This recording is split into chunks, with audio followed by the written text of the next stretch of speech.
Shalom, shalom, mon bien-aimé dans le Seigneur. Reçois la paix, la joie, l'amour de notre Seigneur Jésus-Christ. Encore ce matin, je voulais partager une exhortation. Une exhortation. Bon, il y a un peu de confusion dans ma tête. Bon, ok. C'est bon de rire au début. Hein? Ok. Partagez ce petit moment avec vous et encouragez quelqu'un. J'ai envie de vraiment encourager quelqu'un. Et si vous voyez le titre dit que tout est possible à celui qui croit. Et aussi, on le dit, rien n'est impossible à Dieu. Dans Marc 9, verset 23, il dit que tout est possible à celui qui croit. Donc, si tu crois, tout est possible à toi. Maintenant, dans Luc 1, 37, il dit, rien, absolument rien. Dieu, c'est pas que il y a peut-être rien n'est impossible à Dieu. Ce qui veut dire ce matin, quelle que soit la situation que tu es en train de traverser, j'ai envie de te dire que rien n'est impossible à Dieu. Rien, ta situation là c'est pas impossible. Même quand tu ne vois pas dessus, ce n'est pas impossible. Rien, il n'y a pas de situation impossible à Dieu, ou il n'y a pas de situation que Dieu ne peut faire. Est-ce que vous me comprenez? Alors, je vais aussi vous expliquer, ça dit que je vais faire un petit témoignage pour vous montrer que rien n'est impossible à Dieu et tout est possible à celui qui croit. Vous savez, il y avait une famille, papa, maman et les deux frères. Il y a l'aîné, et lui, il a eu ses diplômes, il cherche le travail, mais il ne trouve pas de travail. Pendant ce temps, le plus jeune, le deuxième fils, lui, rapidement, il est rentré, bon, il dit qu'il part, il a dit à ses parents qu'il continue d'aller à l'école et après, parallèlement, qu'il travaille. D'accord? Et pourtant, non, il ne travaille plus et il ne part plus à l'école, mais il fait les business. Alors lui, entre-temps, les parents sont vieux. Et que bon, ils sont dans leur moment de pension et tout, à la retraite. Voilà, ils sont vieux. Maintenant, l'aîné est toujours à la maison. Il a laissé les CV partout, de part et d'autre, mais toujours pas de réponse. Mais l'aîné, entre-temps, s'est converti, a choisi Jésus-Christ, a commencé à marcher. Donc, chaque fois, l'aîné prie. Et la maman, avec la pension du père, la maman continue à tenir la famille. Entre-temps, le deuxième fils, qui manque, il fait les deux à la fois, a dit que bon, ok, comme étant donné que son grand frère n'arrive pas à apporter quelque chose à la maison, lui alors, il va commencer à travailler en plein temps. Et quel est son travail qu'il fait en plein temps? Il part faire le business, c'est-à-dire qu'il vole. Il a un groupe de gangs qu'il part cambrioler. Alors, chaque fois, il ramenait l'argent. Il a haussé la famille, c'est-à-dire qu'il a payé les médicaments de son père, et il donne l'argent à sa mère, il donne l'argent à la maison, pour faire la cuisine, c'est lui qui donne l'argent. En fait, c'est lui maintenant qui est devenu le père de famille. Maintenant, à cause de l'argent qu'il amène à la maison, il est devenu l'enfant chouchou, il est devenu le préféré de la maison, et maintenant, on ne donne plus de respect à son grand frère. Et lui-même ne respecte plus son grand frère. Il est devenu hautain, il est devenu arrogant. Il était devenu, genre, le petit Dieu de la famille. Tout tournait seulement autour de lui. Tout tournait autour de lui. Quand même, un jour, c'est dit que un jour, il y a eu la maman qui a cuisiné. Le grand frère, l'aîné à la maison, avait faim. Mais comment il va faire? Il va à la cuisine, il dit à sa mère que maman, le repas est prêt parce que moi j'ai faim. Et la maman lui dit non, ton frère n'a pas encore mangé, ton petit frère n'a pas encore mangé. C'est lui qui doit manger et après, nous-mêmes les parents, nous allons manger. Donc tu dois attendre quand ton petit frère va se réveiller il va manger et là, on va te servir. Et le grand frère dit, mais maman, tu penses que je dois attendre? Moi, j'ai faim présentement. Je dois attendre que mon petit frère mange d'abord avant que moi, je ne mange. La maman dit oui. Parce que toi, tu ne fous rien, tu ne vaux plus rien. Nous avons investi en toi et puis tu es comme un gâchis. C'est-à-dire que tu deviens maintenant un autre poids sur nos têtes. Le petit frère était tellement dérangé qu'il est même reparti voir sa mère pour lui dire, mais attends, c'est sérieux ce que tu es en train de dire là? La maman dit oui. Mais si tu veux manger avant ton frère, c'est que tu vas manger sans la viande. Je te sers la sauce simple, mais sans la viande.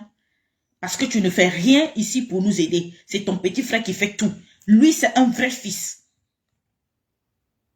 Et il est parti vers son père. Il demande à son papa, mais tu vois le comportement de maman? Son père dit oui. Mais qu'est-ce qu'on peut faire? Aujourd'hui, c'est ton frère, ton petit frère qui prend soin de moi. C'est lui qui paye les médicaments, c'est lui qui fait ceci, c'est lui qui fait cela. C'est lui qui prend soin de tout à la maison ici. C'est lui qui donne même l'argent de la popote.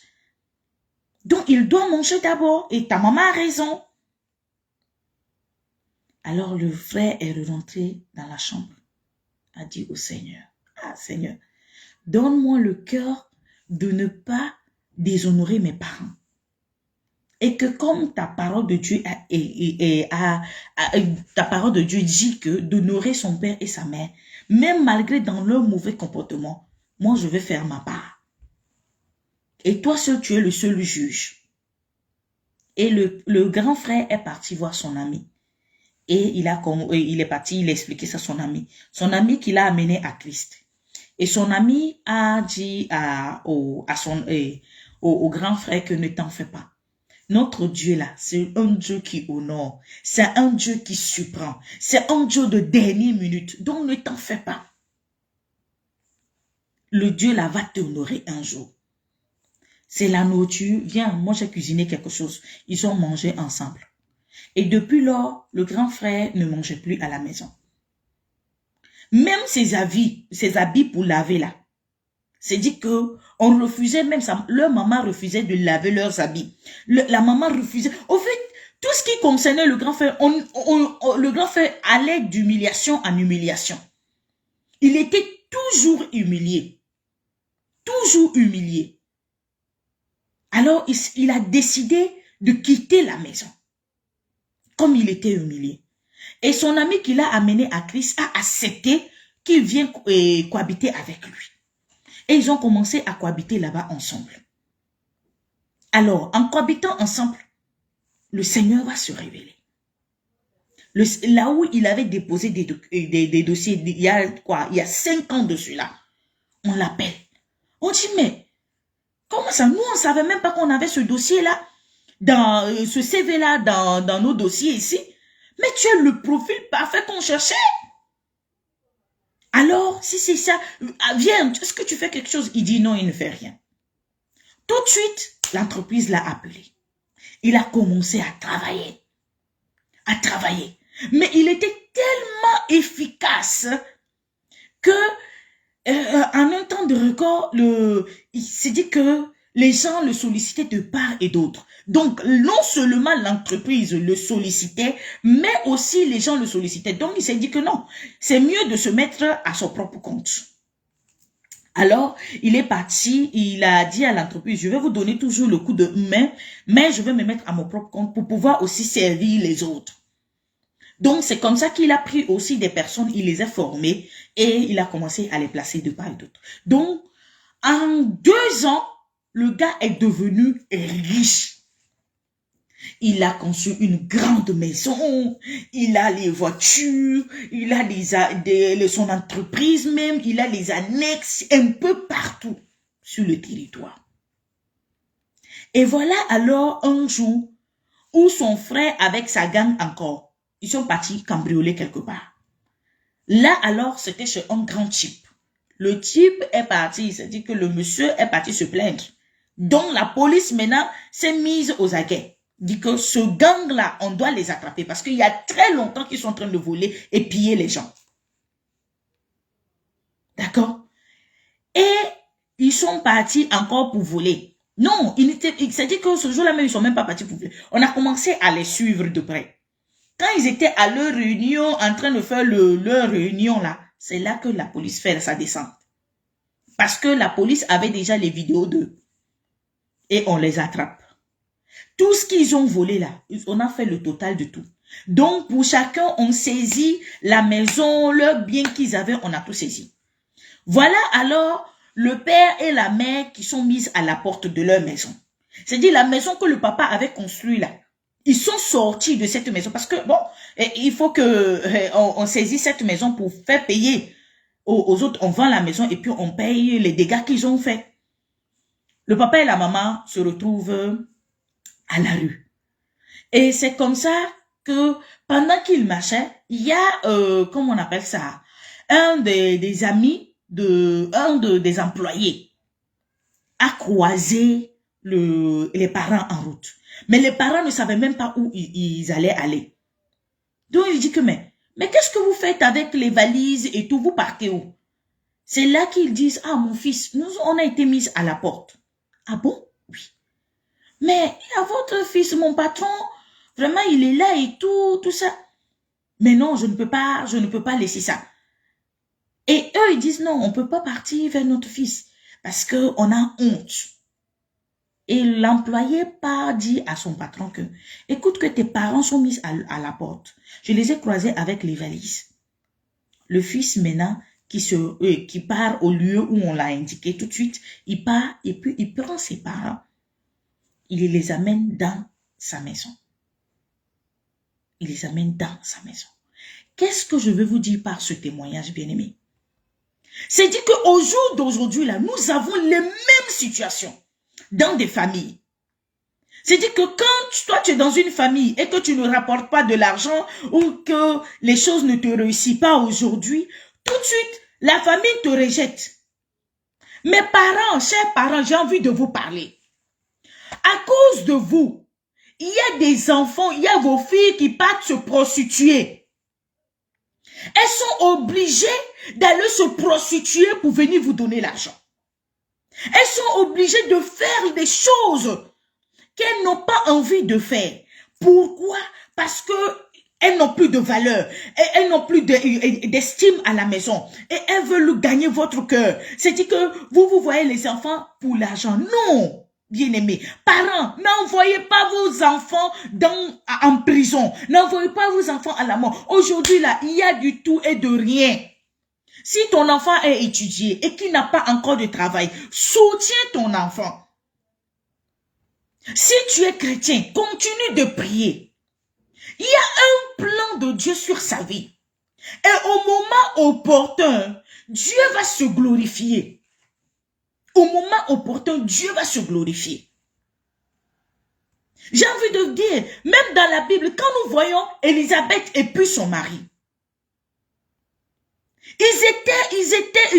la maman n'avait pas d'enfant, ils n'avaient pas d'enfant, jusqu'à dans leur vieillesse.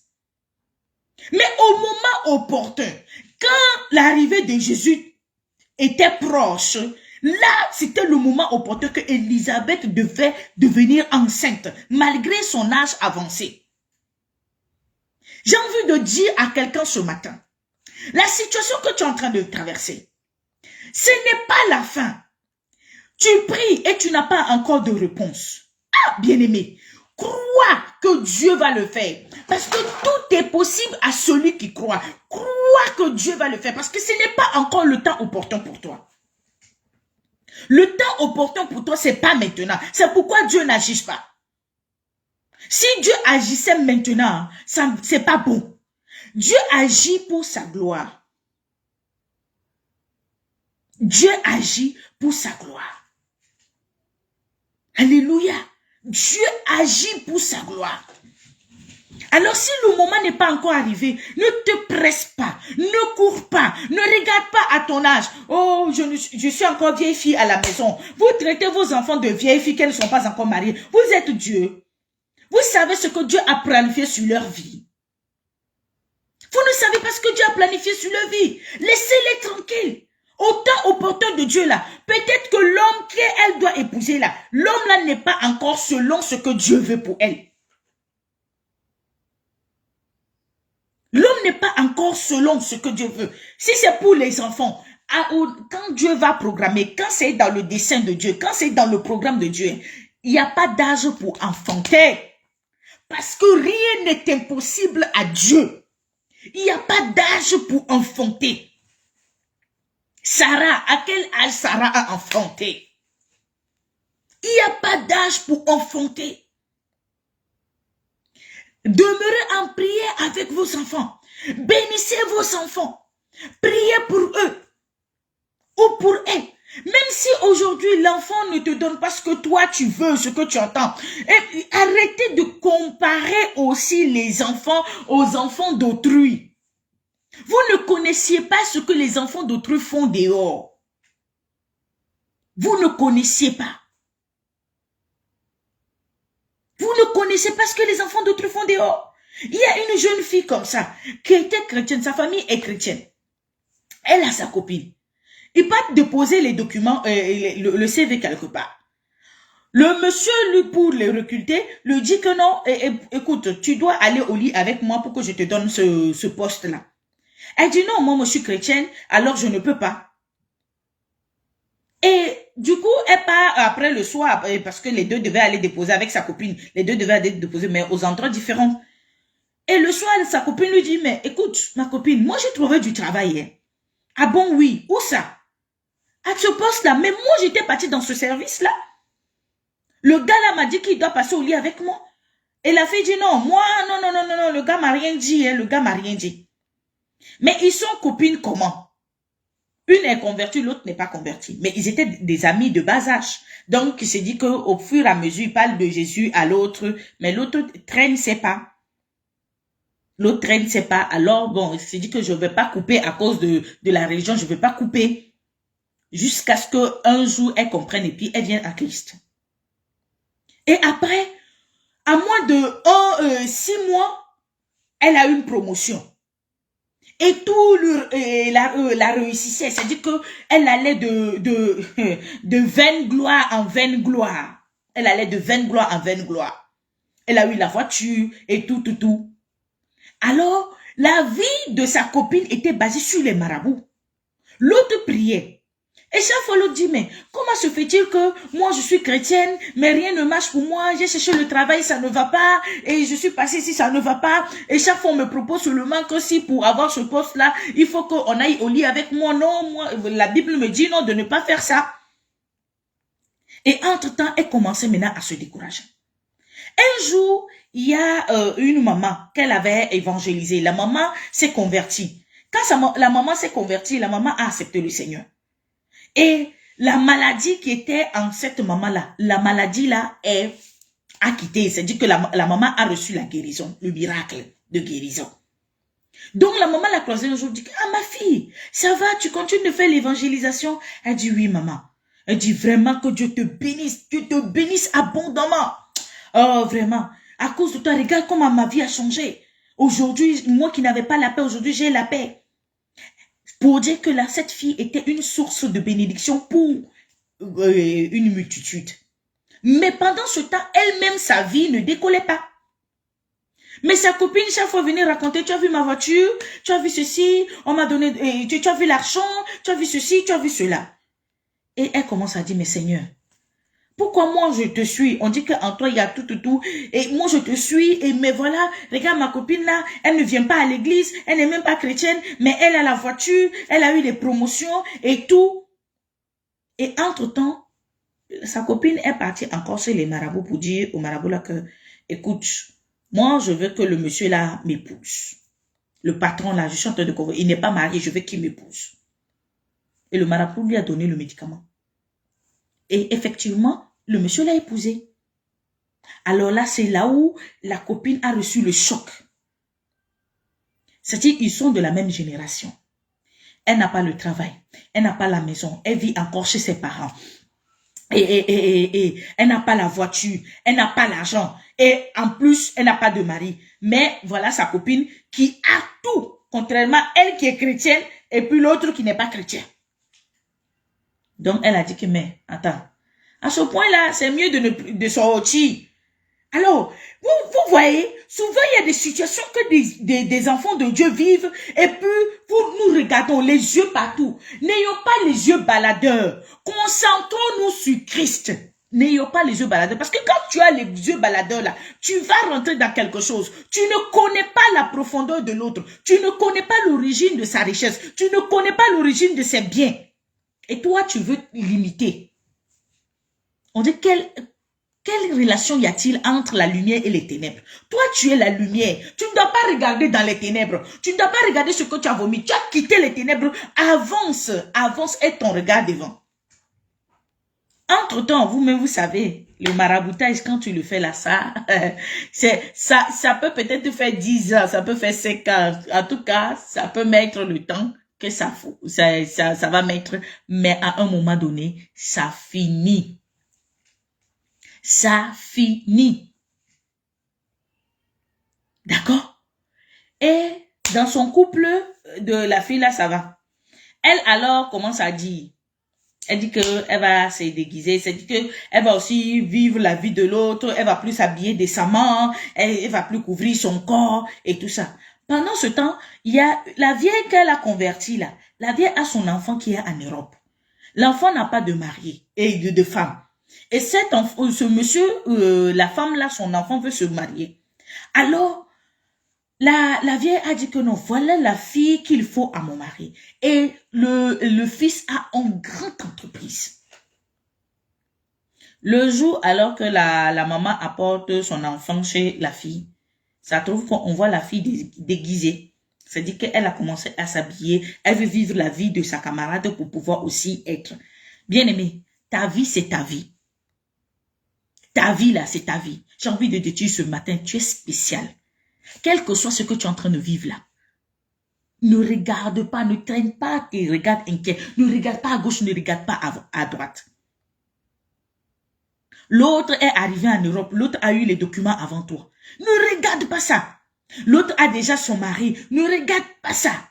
L'autre a déjà enfanté. Ne regarde pas ça. Oh, moi, je suis là, je ne suis pas encore mariée. L'autre est déjà marié. Et pourquoi pas moi? Oh, l'autre a déjà des enfants. Pourquoi pas moi? Regarde leur voiture. Pourquoi pas moi? Contente-toi de ce que tu as et continue à bénir le Seigneur.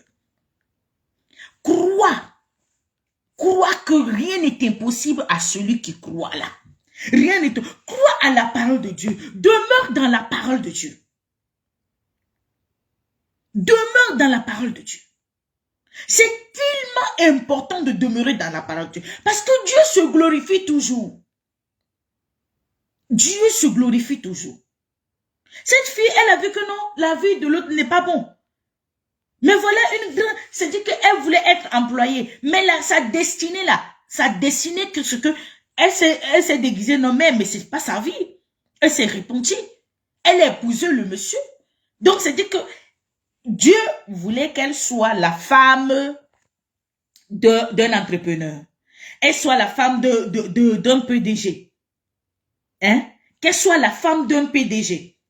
Mais elle voulait juste avoir le travail, travailler, et puis faire. Non! N'allons pas au rythme des autres. Quand tu n'as pas le Seigneur, tu peux courir. Mais quand tu as le Seigneur là, tu ne dépends plus de toi. Tu ne dépends plus de tes efforts, de ta force, de ton intelligence. Non. Parce que ça, c'est le vieil homme. Le vieil homme doit mourir pour que l'homme nouveau soit fait. L'homme nouveau apparaît. Et l'homme nouveau, c'est Jésus. Tu dépends de Jésus. Toute ta vie dépend de Jésus. Donc, tu t'attends à Jésus. Tu t'attends à Jésus. Tu t'attends à Jésus et à personne d'autre. C'est seulement à Jésus que tu t'attends. D'accord? Ne regarde pas, ne t'inquiète pas, ne dis pas que c'est tard. Rien, c'est même pas tard, c'est Dieu, il n'y a pas encore. C'est dit que... La Bible nous dit 1 heure dans sa présence est comme 1000 ailleurs. Toi, tu comptes toujours, matin, toutes les semaines, les mois passent. Chez Dieu, là, c'est rien. Peut-être ce sont des secondes. Ce sont des secondes. Pour ta vie, là, ta destinée, il le fera parce que rien n'est impossible à lui. Le Dieu que moi je connais là, rien n'est impossible à lui. Rien, absolument rien n'est impossible à lui. Crois seulement. Crois seulement. Et je vais vous finir ce témoignage-là. Elle a épousé cet entrepreneur-là. Elle est devenue madame PDG et tout. C'est-à-dire que elle est là, on a déjà travaillé l'argent. L'argent est déjà dans le compte, elle vit. Entre-temps, pour sa copine, le mariage est gâté. Parce que l'effet du maraboutage est fini. Et le monsieur, son mari, son supposé mari, lui a mis dehors. Elle s'est retrouvée à zéro, à la case départ. Pendant ce temps, l'autre est en haut. Ça ne finit plus. Elle est en haut. Elle est venue taper à la porte de l'autre. Pour dire que, hé, ma copine, tu as vu ma vie. Tout ce que je faisais avant là, c'était le maraboutage. La patience a payé. C'est pourquoi la Bible nous appelle à la patience. Les fruits de l'esprit là, il y a la patience dedans. Frère, patientez. Sœur, patientez. Il n'y a pas d'âge pour se marier. Il n'y a pas d'âge pour travailler. Il n'y a pas d'âge pour enfanter. Parce que le Dieu que moi je sais, le Dieu que je connais là, son nom c'est rien n'est impossible. Il s'appelle rien n'est impossible. Et tout est possible à celui qui croit. Si tu crois que en toi, il y a l'enfant, autant opportun de Dieu, tu vas enfanter. Tu tomberas enceinte, tu vas enfanter. Et Dieu vous met, bien-aimé, Dieu vous met à part pour se glorifier. Lazare était malade. On est venu dire à Jésus, ton ami est malade. Ton ami est malade. Jésus dit, cette maladie, c'est pour la gloire de Dieu. C'est pour la gloire de Dieu. Jésus n'est pas parti immédiatement. Jésus pouvait prier là-bas et que Lazare soit guéri là où il était. Il avait cette puissance-là. C'était la plénitude de Dieu. C'était le Dieu incarné. Il pouvait prier. Mais il n'a pas prié. Parce que Dieu devait se glorifier. Et dans la ville où Lazare était là, les gens, on avait déjà chassé Jésus là-bas.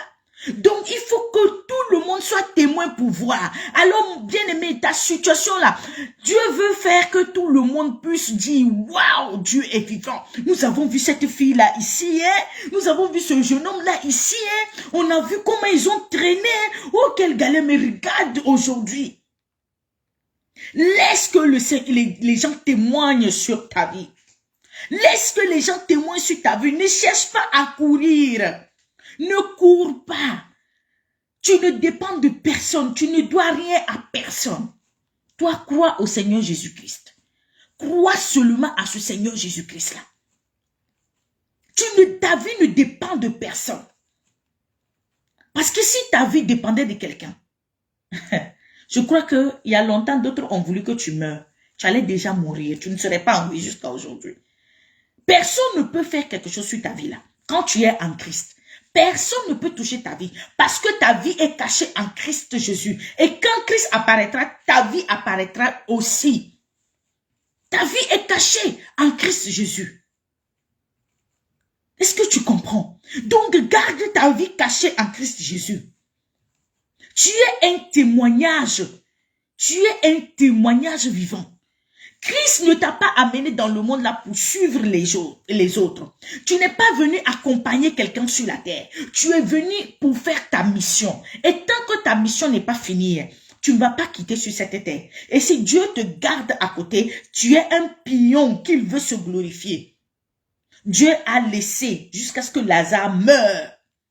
Et quand Lazare est mort, c'est là, après 4 jours, où on dit que c'est fini. Oh, on ne peut plus rien faire. Alléluia. C'est là que Jésus a fait son entrée. Oh, quel grand Dieu. Quel Dieu extraordinaire. Jésus a fait son entrée. Et la famille commençait à pleurer et dit que Ne t'ai-je pas dit que si tu crois, tu verras Marie? Arrête de pleurer. Crois. Crois que je suis la vie, moi, Jésus. Oui, il est la vie. Il est la vie, la vérité. Hein? Il est le chemin, la vie et la vérité. Il pourrit. Il pourrissait déjà. Mais n'est-ce pas Lazare? Il a juste appelé Lazare, sors. Sors. C'est dit que si Lazare mourait tout de suite, et puis Jésus arrivait, on va dire, oh, et peut-être que Lazare même a fait juste une petite crise, et puis Jésus est arrivé, et puis Jésus l'a réveillé. Non. Il a laissé, on l'a enterré, il pourrit déjà, il pourrissait déjà. C'est là qu'il a dit, sors. Et vous qui avez lié là, vous l'avez lié là, déliez-le. Déliez-le. Celui que vous avez enterré il y a 4 jours, déliez-le. Bien-aimé, j'ai envie de te dire ce matin, quelle que soit la situation que tu es en train de traverser, quel que soit le problème qui est là, c'est un problème en justice, c'est une situation qui est au-delà des entendements humains, crois et tu verras. Et sache que rien n'est impossible à lui. Rien, absolument rien n'est impossible à lui. Rien, je dis, à mon Dieu, là, rien n'est impossible à lui. Et que si tu crois, tu verras sa gloire. Sois fortifié. Ça fait des années que tu cherches l'enfant. Le Seigneur te donnera l'enfant. Ne t'en fais pas. Ça fait longtemps que tu n'es pas encore marié. Il y a les hommes qui viennent, ils s'amusent, ils viennent, ils marchent avec toi, et puis ça va, ça ne va pas. Et les années passent, et tu es là-bas, tu ne sais même pas pourquoi la relation finit sans suite. Bien-aimé, repars et prie. Va briser les liens familiaux. Et coupe tout lien avec ta famille. D'accord? Si tu as une situation pareille, rentre en inbox. Coupe tout lien avec ta famille. Je vais t'apprendre comment on fait cette prière-là. Coupe tout lien avec ta famille. Et regarde autour. Est-ce que dans votre famille-là, on se marie? Est-ce qu'il y a eu des personnes qui se sont mariées? Donc, quand tu regardes et que dans la famille, les gens ne se marient pas, il faut savoir que c'est un problème familial. Maintenant, si c'est que dans la famille, on se marie et que c'est avec toi seul que les choses se passent comme ça, c'est que le bon n'est pas encore arrivé. C'est que le bon n'est pas encore arrivé. Mais rentre en contact avec moi. On va discuter. Et je vais te dire ce qu'il faut faire. Toi qui es en train de chercher le travail, ça fait longtemps que tu ne trouves pas de travail. Et tu penses que Dieu t'a oublié. Bien-aimé, j'ai une bonne nouvelle pour toi. Dieu ne t'a pas oublié. Il t'a positionné. Tu es un pion extraordinaire. Tu es une personne spéciale pour Dieu. Il veut se glorifier en toi. Il veut se glorifier dans ton histoire. Il veut se glorifier dans ta vie. Il veut que tu sois un témoin vivant. Que lui, Dieu, il est grand. Il veut que les gens puissent témoigner de sa grandeur envers. Tu es là. Tu ne sais plus, ta vie est mélangée. Tu ne sais plus le devant, le derrière. Bien-aimé, repars à la parole de Dieu. Repars à la parole de Dieu. Il dit à Jérémie, je te connaissais avant que tu ne sois dans le sein de ta mère. Ce Dieu qui te connaît là, tu penses qu'il peut t'oublier? Non, il ne peut pas t'oublier. C'est que peut-être le péché freine sa main dans ta vie. Alors, va, répands-toi devant lui et invoque son sang. Lave-toi avec son sang. Tu vas voir que les choses vont partir de nouveau. Je vous assure, bien-aimés, c'est des choses qui marchent. C'est des choses qui marchent. Si tu n'arrives pas à faire ça seul, entre en inbox. Je vais t'accompagner. Je vais t'accompagner. Tu es là, tu traînes une maladie et que les docteurs ont dit que c'est une maladie incurable. Moi, j'ai envie de t'annoncer une bonne nouvelle. Il dit qu'à la croix, il a accompli tout. Tout est accompli à la croix. Et son sang, il y a une puissance dans le sang de Jésus. La puissance de guérison est dans le sang de Jésus. Il dit dans sa parole, par ses maîtrissures, nous avons la guérison. Alors, bien-aimé, ta guérison se trouve dans le sang de Jésus. Commence à invoquer ce sang sur toi. Commence à invoquer ce sang sur toi. Répands-toi. Invoque le sang de Jésus et rends-lui grâce. Parce que souvent, nous répétons des prières. Et pourtant, le Seigneur a déjà fait. Quand tu invoques le sang de Jésus qui te lave de tout péché, de toute iniquité, maintenant, tu commences à le rendre grâce. On dit la foi est une faible assurance des choses que nous ne voyons pas. On espère, mais on ne voit pas. Donc, rends grâce à Dieu pour ta maladie. Il appelle à l'existence des choses qui n'existent pas par leur nom. Donc, rends grâce à Dieu pour ta guérison. Commence à appeler la guérison à l'existence. Ta maladie que le docteur là refuse d'abord la maladie et invoque le sang de Jésus sur toi. Parce que quand le sang de Jésus vient sur toi, il vient laver, nettoyer tout ce qui n'est pas de lui. Et maintenant, commence à proclamer la guérison. Merci Seigneur pour ma guérison. Merci Seigneur pour ma guérison. Oui, je suis guéri. Mais bien aimé, laisse-moi te dire quelque chose. Pendant que tu vas proclamer, tu vas sentir encore les douleurs. Tu vas sentir que c'est comme si la maladie veut s'aggraver. Oh, c'est le diable qui veut jouer de toi. C'est le diable qui veut se jouer de toi. Ne regarde pas à ta douleur. Même pendant que la douleur là vient, attrape le côté là, tu dis, Seigneur, je te bénis pour ma guérison. Merci, je crois que tu m'as guéri. Parce que en toi là, rien n'est impossible. Rien, absolument rien n'est impossible. Je crois que ce miracle j'aurai. Je crois que je vais témoigner. Moi aussi, je vais témoigner. Oh, papa, je te rends grâce. Loue-le. Loue-le. Là, tu es en train de provoquer l'accès. Tu vas accélérer. Parce que la louange, c'est l'accélérateur d'un miracle. Le miracle est déjà établi. Le miracle vient vers toi. Tu ne dois pas te décourager. Tu ne dois pas te décourager. Crois. Tu dois croire. Parce que tout est possible. Tu dois croire. Crois. Parce que souvent, le diable fait quoi? Et puis, bien aimé, le Saint-Esprit me dit quelque chose. Il y a des moments où tu pries pour un miracle, tu pries peut-être pour un travail. Quand le travail arrive, demande la volonté de Dieu. Est-ce la volonté de Dieu ce travail-là? Parce que quand le diable entend ta prière, lui aussi, il court pour venir donner. Parce qu'il y a souvent des choses que nous recevons qui n'est pas de Dieu. Hein, qui n'est pas de Dieu. Donc, demande, est-ce la volonté de Dieu? Il y a souvent, on prie pour le mariage. Il y a un homme qui arrive où il est le prototype de tout ce que j'ai décrit. Bien-aimé, demande, est-ce la volonté de Dieu ce mariage? Parce que le diable va dessiner son prototype, il va t'envoyer. Est-ce que moi j'appelle la bénédiction chaude? Prends ton temps. Demande les signes à Dieu. Est-ce c'est lui? Est-ce cette personne? Est-ce le travail là? Je dois travailler là-bas.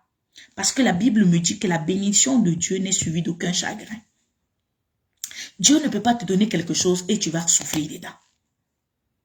Donc, si tu demandes la volonté de Dieu sur des situations, tu vas voir que si ce n'est pas lui, la personne même va s'écarter toute seule. La personne va se retirer toute seule. Si ce n'est pas le travail que Dieu a prévu pour toi, tu vas voir que le travail là même là, et on va t'appeler ou dire, tu vas plus te sentir, tu vas au travail là, tu ne te sens pas, ou même on va te dire non que bon, au fait, ce n'est plus la peine que tu commences le travail là. Ayons la patience. Ayons la patience. Nous devons avoir la patience. Quand Dieu veut travailler, Dieu travaille avec les gens qui sont patients. Patientons. Nous ne sommes pas en course avec qui que ce soit. Non. Ta vie là, tu n'es pas en course avec qui que ce soit. Tes camarades se sont déjà mariés, ce n'est pas un problème. Toi, Dieu te préserve pour se glorifier. Je le dis et je le répète. Tu es un témoignage vivant pour Dieu. Il veut se glorifier. Donc, ta vie n'est pas une course. Tu n'arrives pas à tenir 10 000 entre tes mains. 50 € entre tes mains. C'est pas un problème. Parce qu'en lui, rien n'est impossible. L'or et l'argent l'appartiennent. Autant opportun là, tu n'auras même pas l'argent, la main pour attraper cet argent-là. Ne regarde pas au voisin, ne regarde pas à gauche, ne regarde pas à droite. Dans Sodome et Gomorrhe, là, quand ils sont venus les sauver, la famille de Lot, on a dit que personne ne regarde en arrière. Pour dire que quoi? Que personne ne regarde à ce qu'il a laissé au vomi. Parce que nous avons toujours, nous les enfants de Dieu qui étaient dans le monde et le Seigneur nous a sauvés là. On a tendance à revoir dans le monde. Oh, quand j'étais dans le monde, c'était encore mieux. Non! Tu es en train de regarder à ton vomi. C'est que tu vas devenir la statuette du sel. Tu ne vas pas pouvoir avancer si tu es toujours plongé dans ton passé. La Bible nous dit que quand tu reçois Christ, toute chose est devenue nouvelle. Commence à marcher en nouveauté de vie avec l'homme nouveau, Jésus-Christ. Donc ce matin, j'ai envie d'encourager quelqu'un. Ne te décourage pas. Arrête de pleurer. Toi, tu es là, tu es en train de pleurer, tu ne comprends plus ta vie. Arrête de pleurer. Commence à louer Dieu. Commence à le louer. Les gens même vont te voir que, mais attends, sa vie là, ça ne va pas, pourquoi il loue comme ça? Commence à le louer. Parce que toi, tu vois déjà devant que, le Seigneur est en train de préparer quelque chose pour toi. Commence à le louer. Et c'est dans ta louange que ton miracle va venir. Peut-être que tu passes là, quelqu'un veut t'épouser, il voit que tu as toujours la mine serrée.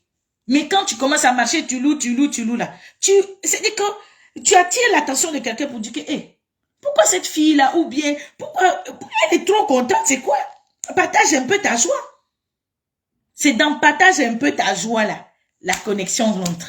Et tu vas trouver que c'est un enfant de Dieu qui va t'amener vraiment et qui va te respecter. Bien aimé, souvent on accepte beaucoup de choses juste parce que nous voulons. Et aujourd'hui là, les parents aussi, s'il vous plaît, chers parents, encouragez vos enfants, quelle que soit leur situation. Ne les découragez pas. Encouragez-les pour dire que ma fille, tu es belle. Mon fils, tu es beau. Tu es capable. Il y a souvent, ça manque aux enfants l'encouragement. Commencez à apprécier vos enfants là. Dites à vos enfants qu'ils sont beaux, ils sont belles. Qu'ils peuvent, qu'ils sont capables de le faire. Avec Jésus, tout est possible. Ils sont capables. Encouragez-les. Et vous verrez que c'est une façon de donner de tonus à ces enfants-là, à vos enfants. Moi, aujourd'hui, aucun homme ne peut me dire que je suis belle, hein, parce que je sais que je suis belle. Et la Bible me dit que je suis une créature si merveilleuse. Et mon père m'a toujours dit, ma fille, tu es capable, il n'y a rien que tu ne puisses faire. Tu es capable. Et quand j'ai connu le Seigneur, j'ai vu que rien n'est impossible à Dieu. Ce qui veut dire que si je mets Dieu dedans, si Jésus-Christ est dans mon affaire là, rien ne sera impossible. C'est que je suis capable. Il n'y a pas un boulot que tu dis que tu ne peux pas faire. Il n'y a pas un diplôme que tu ne peux pas obtenir. Si tu crois et si tu veux, tu as la volonté, tu vas l'obtenir. Au nom puissant de Jésus. Au nom de Jésus. Donc j'ai envie d'encourager. Père, je te prie ce matin de faire du bien à quelqu'un. Fortifie quelqu'un au Saint-Esprit de Dieu vivant. Toi qui sondes les cœurs et les reins, je te prie ce matin que tu entres dans la vie de tout un chacun. Donne la paix. Je prie pour que vous puissiez avoir la paix, la joie, papa.